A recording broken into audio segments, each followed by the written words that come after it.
Mets fans, we have some breaking news to get into, which has dropped over the past hour or so at the time this video first coming out, that being November 5th, 2025, breaking down all the latest news and rumblings in Mets land.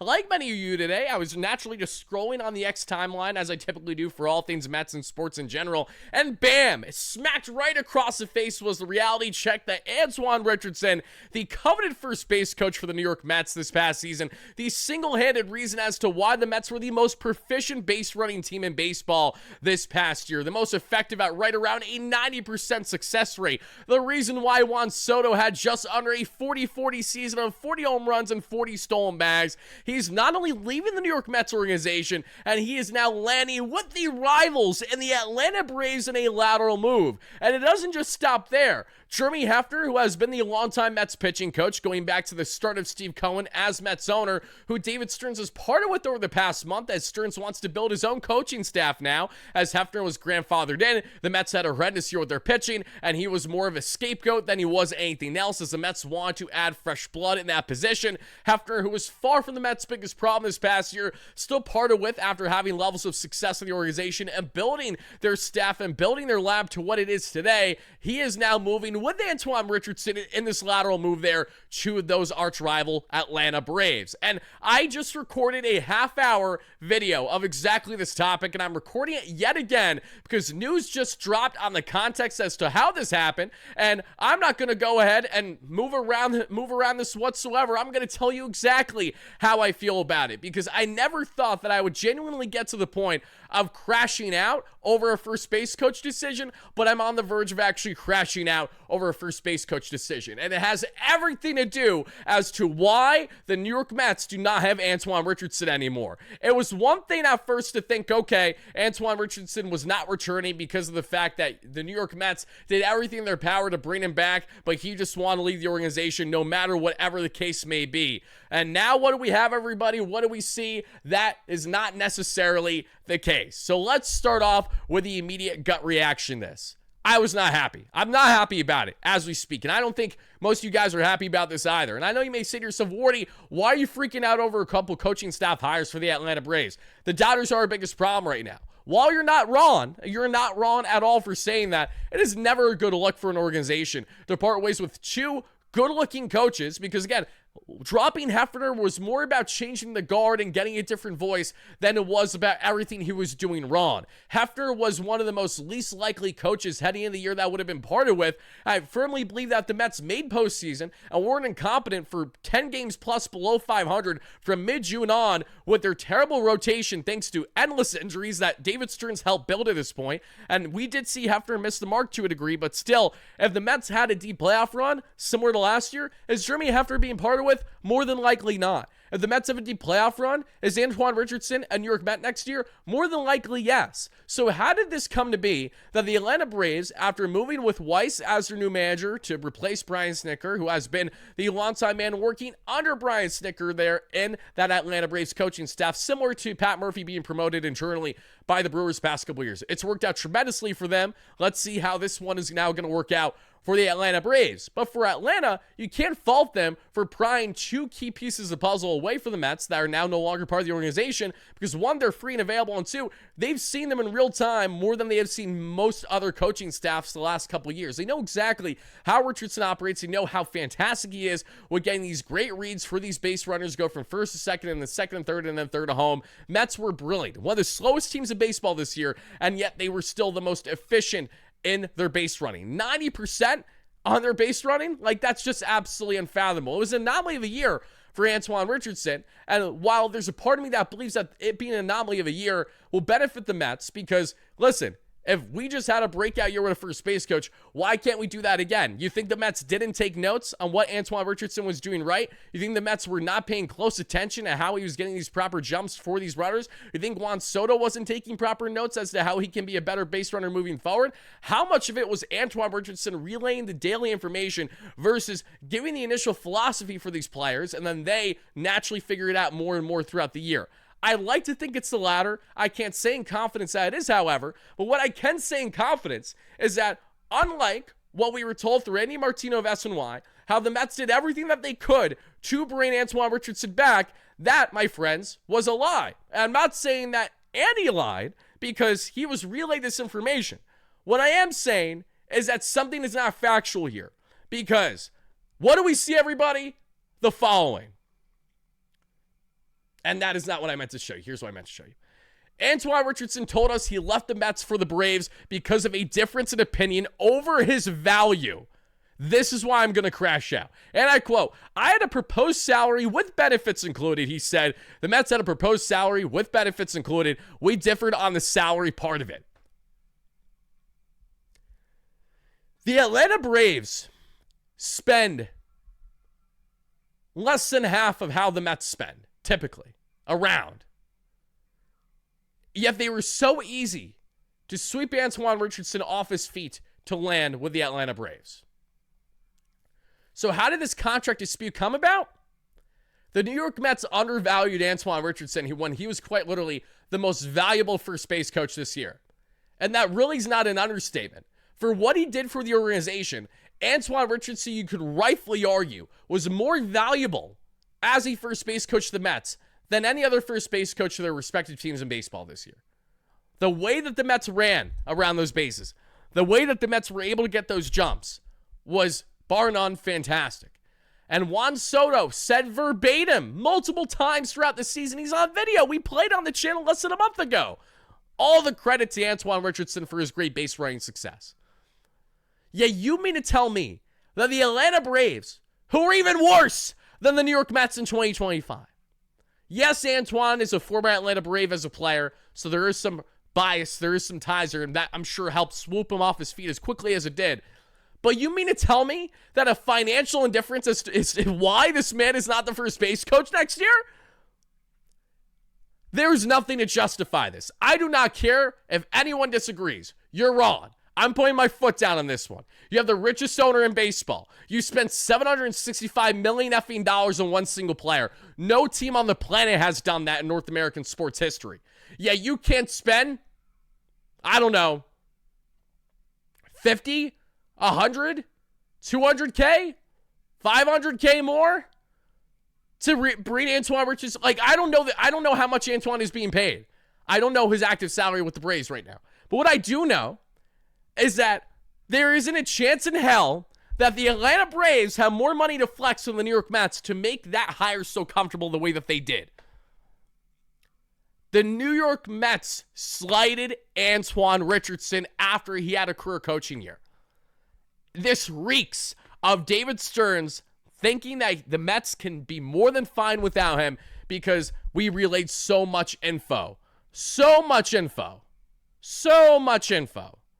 to Antoan this year. This is the counter, I will say, to play devil's advocate, because I'm always going to show both sides of the coin here. Why this would make sense versus why it really doesn't right now is how I'm reacting to it. But to play devil's advocate and be in favor of David Stearns. Did David Stearns and this Mets front office relay an abundance of information daily to Antoan RIchardson, which is what helped him become such an efficient first base coach this year? Was it a really, really good collaborative effort for the Mets believe that they can blend whoever they want next at first base to be that guy for them? Possibly. But just remember what Juan Soto said. Remember what so many players in the organization said this year. All the credit goes to Antoan RIchardson. How is that not a smack in the face to the players? And how is that not a smack in the face to a degree to us fans heading into next season? Antoan was quite literally the one thing that we were universally in agreement on as a fan base to make sure you bring back next year. Even more than Carlos Mendoza. And yet you allow him to walk because of a financial indifference? Steve Cohen can land whoever he wants when he really puts his effort to it, in the sense of not for lack of effort on the money. Steve, obviously, I'm sure wasn't a part of these negotiations heavily, because this is David's job to handle the coaching staff like this. I'm sorry. This reeks of David Stearns being cheap. And this fits the narrative of those who have long and believed that he has continued more of his penny-pinching ways from Milwaukee to the New York Mets. And in aspects, I agree. He has definitely missed. He has just reached for the margins at best. He has definitely missed in a lot of ways the past year. And I disagree regarding other major signings, but at the same time, David Stearns never even gets close to signing Juan Soto, nor bringing back Pete Alonso if Steve Cohen is an owner. So that's where we find ourselves having a greater problem. How do you allow Antoan Richardson to go to a rival club like this, who's going to give the exact kind of philosophy, if not better now, to Atlanta? Jeremy Hefner is a different story because we willingly parted ways with him. And I'm going to expand as to what the Mets are getting more in Justin Willard, our new pitching coach, who I'm very excited about, who has yet to be officially announced, but it's unofficially official at this point. I'm really excited about Justin Willard. I think that's a really good hire for the Mets, regardless of what Hefner does. And mind you, Hefner is replacing a coveted longtime coach in baseball, and now for the Atlanta Braves. He's been there since 2019. And Rick Kranitz. Rick has been their pitching coach, and he's done a great job in that staff. Have to wonder if Rick is either retiring or if he's going elsewhere now that he's no longer officially a part of the coaching staff that was led there by Brian Snitker. One does have to wonder that because he's at the age of 67 now. So I think he's retiring or he's actually going elsewhere, and the Braves like more of the youth movement in Hefner. I don't blame them. Hefner is going to spill the beans on everything he knows about the New York Mets. He's going to spill the beans on exactly how the Mets built everything on their pitching lab to this point, on everything that they've done with Eric Yeagers, everything that you could possibly imagine that could give Atlanta a slight advantage on the pitching front that the Mets did well versus the woes they had this past year. They're most certainly going to learn more about it. And then from the base running aspect, I know Ronald Acuna Jr. doesn't need all that much help when it comes to base running, but Matt Olson, Austin Riley, some of these slower batters in that Braves lineup are really good players overall. I'm sure that they will have some really good base running years now with Antoan Richardson helping lead the way. And for Antoan, he's got a little chip on his shoulder. He left the organization because they didn't reach agreement on salary. Goes to a rival as an FU because of it. I just did a video the previous half hour stating that the Mets lost Antoan because either A, he wasn't sold on returning the Mets after not making playoffs and having a frustrating year, and maybe there was a slight bias with going from, say, the Mets to the Braves because, again, he did play as an Atlanta Brave at one point. That did, in fact, happen. So one of those reasons has to be why. But it appears that it's neither. It appears that it is neither in the grand scheme of things. It appears that barring changes, that barring someone refuting this report, the New York Mets just decided not to spend on Antoan Richardson. And say what you will about maybe me overreacting, crashing out, this and that, and then that's fine. Listen, I'm entitled to my opinion as a Mets fan. I really liked Antoan Richardson, and this is just not a good look, in my opinion, for an organization. How do you get an indifference on salary for a coach that had a career coaching-wise? How can you fault Antoan for maybe wanting a little bit of a raise after what he did this past year? You fault him if you firmly believe that you can replace him without a problem. And if the Mets are able to do that, or are able to continue great base running in the next season, then we have ourselves a completely different discussion. If they can do that, then we can go back to this, and we can universally laugh together. And that's fine. That's the beauty about baseball. We're more than happy to be proven wrong as long as it benefits our club. But in the meantime, all I see is an Atlanta Braves staff that just got better, that most certainly got better, that now has a lot of intel on the New York Mets heading into next season. And you think the Braves are going to be as bad as they were this past year? No, they're not. They are most certainly not. Are they going to have as many key injuries to their rotation last year? Probably not. And I don't wish injury on anybody, so more than likely not. You think the Atlanta Braves are not going to be one of the best teams in the National League next year? Oh, yeah, okay, bud. Sure. We can go with that narrative all you want.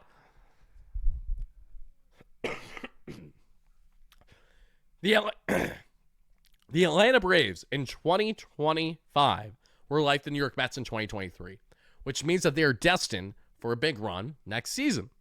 And I'm not saying the Atlanta Braves are going to be the biggest problem for the Mets this year, but this does not do them any favors. This most certainly does not do them any good. So is this the end of the world? No. But do you have every rightful reason to be bothered by this? To think that this sucks? To think that David Stearns really cheaped out here to a degree? Yeah, I do. I do. Because it's hard to feel otherwise. And I'm actively scrolling and looking at my reactions on X to this. Some people are like, oh my God, Wardy, what are you talking about? But my counter is, what do you mean, what am I talking about? Like, this is just insane to me.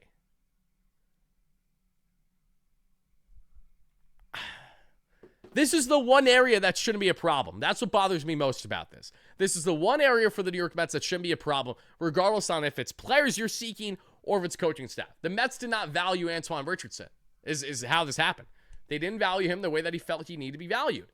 And the worst part of it all is that this wasn't even a value in the sense of role in the organization. This wasn't even about, oh, I want to be bench coach. Oh, I want to be hitting coach. And the Mets were like, no, thank you.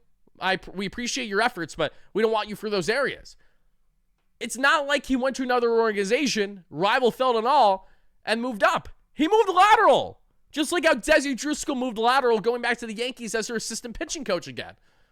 I'm not losing sleep over, though, because he was here for a year. Mets sucked this year with their pitching, obviously, and Desi was joining because of Jeremy Hefner in large part as well. Hef's not part of the equation anymore, so why should Desi? And the Mets weren't going to move Desi as their main pitching coach, so the rating was on the wall that he was going to be out of here. This just feels like nasty work is what this really feels like. And now let's talk about the positive for a second, because I crashed out long enough, I feel like, over a first base coach, as ridiculous as that is. When it comes to Jeremy Hefner going to Atlanta, not only is Hefner going to relay all the information on how the Mets run their lab, what they've been doing with Eric Yeagers, how they work with biomechanics, how they get the best out of pitchers. And you can laugh at that now, given all the lack of success the Mets had in their pitching this past year. But that had far more to do with injuries and the kind of actual talent that they had than anything else. We know Hefner has done plenty good for this organization, and you're lying to yourself if you think otherwise. Now, do I think he's done plenty good to the point that he needed to come back? No, because thankfully, we live in a time where there are so many brilliant pitching minds in today's game, and they're only getting better and they're only getting younger. That's why losing Hefner, the only reason why I dislike it right now is because he had to go to the Braves. He had to go to the Braves. Could have been any other team, but he had to go to the Atlanta Braves. He had to stay in the National League East. They just had to. God forbid otherwise. But let me relay some information, and I want to shout out a buddy of mine. Not going to say names just out of respect for him in case he doesn't actually want it out there. But I have a friend that I went to school with growing up, and we connected over the past couple of years again because I noticed Buddy's just casually working the pitching department for the Philadelphia Phillies. Not exaggerating. That is a fact. He's always been involved in baseball since he was a young kid, and very nice guy. And he reached out to me a couple days ago, and he said, congrats on Justin Willard, to be the Mets' new pitching coach. Great hire. And I asked him, what's your thoughts on him? Because he, before he was hired as the Philadelphia Phillies and their pitching lab now, per se, that's what my buddy does, he was working with Shred Athletics, which is just like Driveline, where, again, they're biomechanic related. They're using their advanced equipment. They're doing the best to get the best out of these pitchers. They're really working on their arsenals, fine-tuning their games, among other things, and working with that newfound information and that data. It's so important. So going back to his time with Shred Athletics, he had a long conversation with Willard at the time, right as he was hired as the Boston Red Sox pitching director, which he did for the past 2 seasons, in which he was brilliant, and we'll talk more about that in a second. But this is what he said in regards to him. As a director, and I quote, he was very aggressive, super systems-oriented. My buddy was the primary analyst in the 2024 draft with him and raved about his work. Also an incredibly brutally honest person, so he's a straight shooter. Gonna tell you how it is. I like that a lot. And I say all that as a compliment. From what I've heard, his skill set seemed to be fantastic for the director role he was in, so interested to see how he does in this role.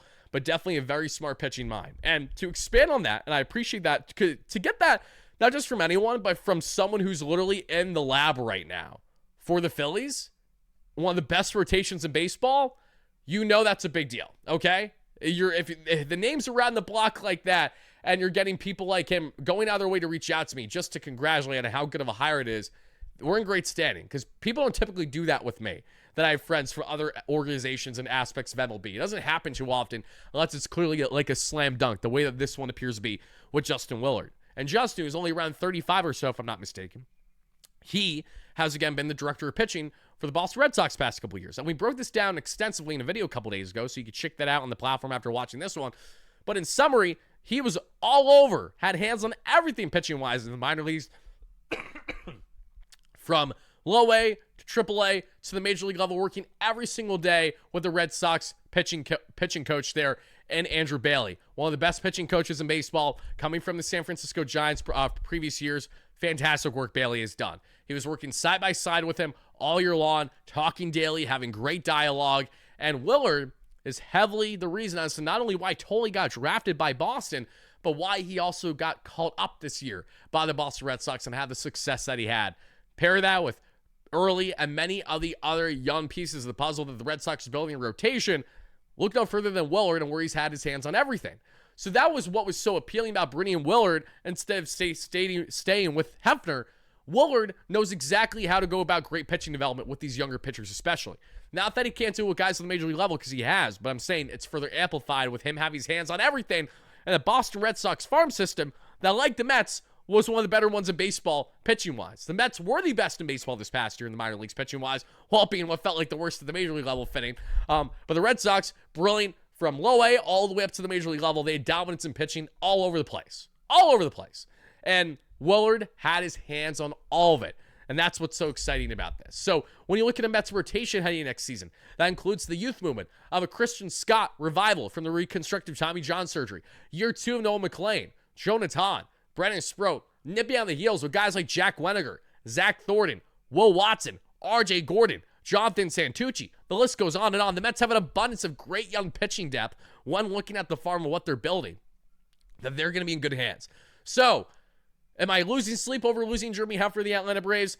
Outside of the fact that he's going to be able to bestow all the great information that he's had with the Mets past couple years on them, which sucks? No. Am I going to be bothered for a little bit longer about Antoan Richardson going to the Atlanta Braves because of the context that we now know? Yes. That is going to stick with me. It's hard for it not to bother me. It really is hard for it not to bother me. I'm double checking right now, everybody. Just making sure I do not miss anything. Let me plug in. I'm going to do this in real time. My phone is about to die. I don't want it to die. So I want to make sure that I don't miss anything. So let's check to make sure that there weren't any other reports that came out since. Okay. Wool Salmon follows this up and said that Richardson did have interest in returning to the Mets, but the two sides didn't align on value. He talked with several teams about positions, including bench coach and first base, and Atlanta ended up matching what he was looking for. So again, Antoan, while he wasn't opposed to obviously potentially being promoted in a role, he didn't have the foot down that it needed to be that way. The value came down to financial value.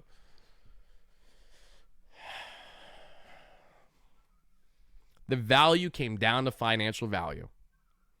I'm sure that'll sit well with you guys. I'm sure it will. All right, Mets fans, you guys let me know in the comments down below on a scale of 1 to frustrated, 1 to 10. How frustrated are you? For me right now, I'm at like a solid, about like a 3. It's coaching staff. It isn't the end of the world, but it still bothers me. The context is what bothers me. Willard, very excited for him with pitching coach. We don't know who's going to be first base coach now, but whoever the Mets bring in for first base coach, they better be someone who's going to be able to have this team running as fantastic as they were a year ago, thanks to Antoan Richardson. Otherwise, we're going to have a problem because this team, while we have a bit more of a youth movement coming, still not going to be an overly fast club, which is why it's so imperative to take advantage of having the proper jumps, having the proper reads, and taking advantage of the newfound information we all have, as well as just the simple splits of pitchers who like to throw to first base versus who don't. Richardson hit the nail on the head with that all year long. That's why the Mets were dominant. That's why they had a 90% success rate with their base running. Let's see what happens now as both Hefner and Antoan Richardson, no longer friends, they're most certainly now foes. Thank you again for watching, everybody. Let me know those crash out reactions, among other things, down below. This is your guy, Wardy, signing out. Peace out, everybody. Talk to you guys again real soon.